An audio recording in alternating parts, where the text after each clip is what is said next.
Halo teman-teman, perkenalkan nama saya Iksan. Saya dari kelas C Informatika angkatan 2024. Jadi, sini saya akan menjelaskan materi tentang subnetting dan IPv4, IPv6. Yang pertama, masa depan jaringan. Selamat datang di presentasi tentang subnetting dan IPv6, dua pilar penting dalam arsitektur jaringan modern. Di era digital yang terus berkembang, pemahaman tentang teknologi ini menjadi semakin krusial bagi para profesional IT. IPv6 ini dengan ruang alamat yang luas menawarkan solusi untuk mengatasi keterbatasan IPv4, sementara subnetting memungkinkan pengelolaan jaringan yang lebih efisien dan aman. Lanjut, mari kita telusuri bersama masa depan jaringan. Di sini ada apa itu subnetting dalam konteks IPv6. Yang pertama, definisi subnetting adalah teknik memecah jaringan menjadi jaringan yang lebih kecil yang disebut subnet dalam konteks IPv6. Ini memungkinkan pengelolaan ruang alamat yang sangat besar secara efisien. Tujuan utama subnetting adalah meningkatkan efisien jaringan, meningkatkan keamanan dengan mengisolasi traffic, dan menyederhanakan pengelolaan jaringan secara keseluruhan. Di sini ada analogi, bayangkan sebuah kota besar dibagi menjadi distrik-distrik. Setiap distrik memiliki jalan dan bangunan sendiri, namun terhubung ke kota secara keseluruhan. Ini adalah prinsip dasar subnetting. Mengapa subnetting penting dalam IPv6? Yang pertama, ruang alamat luas. IPv6 ini memiliki ruang alamat 128 bit yang sangat besar. Subnetting membantu mengelola dan mengorganisir ruang alamat yang besar ini secara efektif. Yang kedua, ada organisasi. Organisasi dengan banyak departemen memerlukan subnet terpisah untuk mengelola jaringan mereka dengan lebih baik.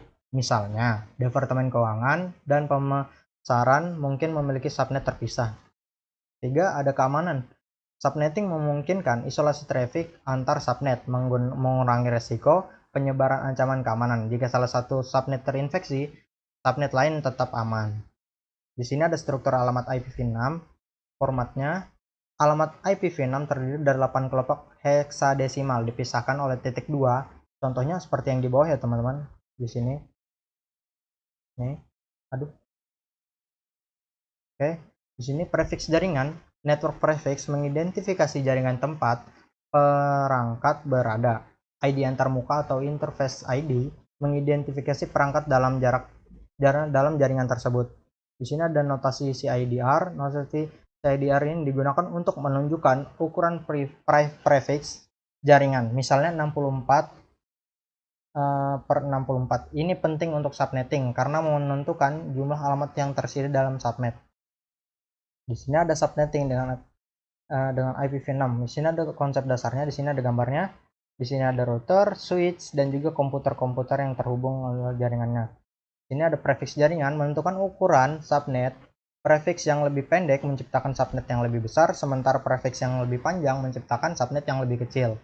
Ukuran subnet menentukan jumlah alamat yang tersedia untuk perangkat. Subnet per 64 menyediakan cukup alamat untuk seluruh lokal jaringan. Contoh prefix, di sini ada prefix per 48 untuk organisasi besar, per 56 untuk situs perumahan, per 64 untuk subnet tunggal, dan per 128 untuk alamat host tunggal.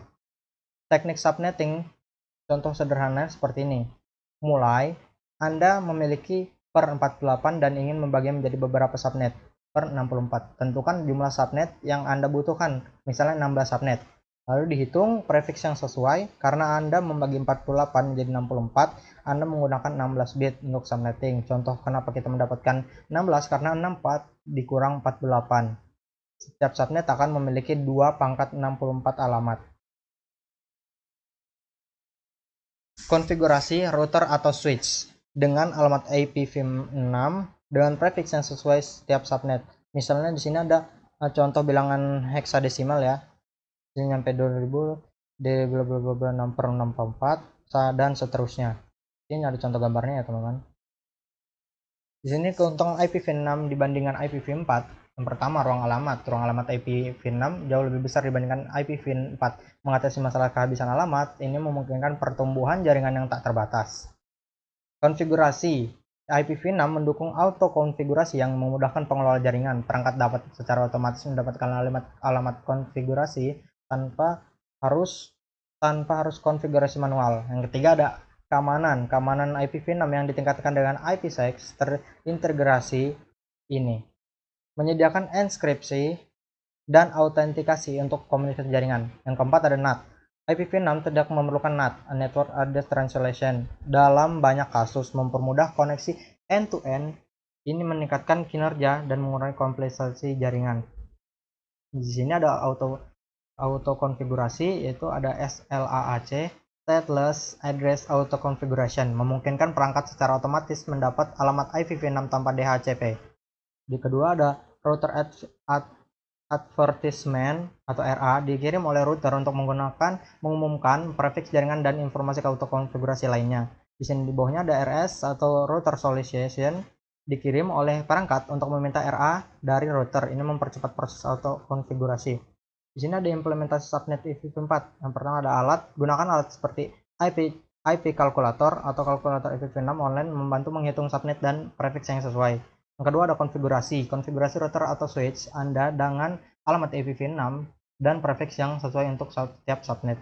Yang ketiga ada keamanan, mempertimbangkan keamanan yang mengimplementasi subnet IPv6 pasti firewall dan ACL dikonfigurasi dengan benar untuk melindungi jaringan kalian.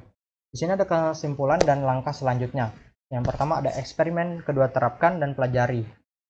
Subnetting dan IPv6 adalah kunci untuk masa depan jaringan. Memahami konsep ini penting bagi para profesional IT.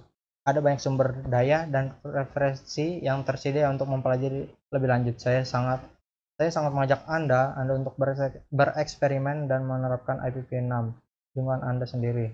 Jadi mungkin cukup sekian penjelasan singkat dari saya tentang IPv6 dan subnetting. Terima kasih teman-teman.